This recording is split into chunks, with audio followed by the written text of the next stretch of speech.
پاکستان کے اندر مسیحی برادری بڑے امن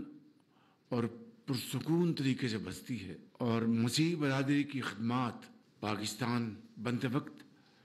اور اس کے بعد آج تک بہت نمایاں ہیں، چاہے وہ تعلیم کا میدان ہو،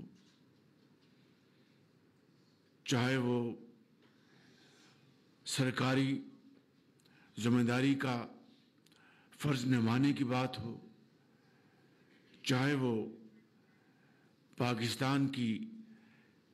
حفاظت پر مامور فوجی افسران سپاہی، چاہے وہ 65 کی جنگ ہو یا 71 کی جنگ ہو، مسیحی برادری کا کردار ہمیشہ سنہرے حروف میں یاد رکھا جائے گا۔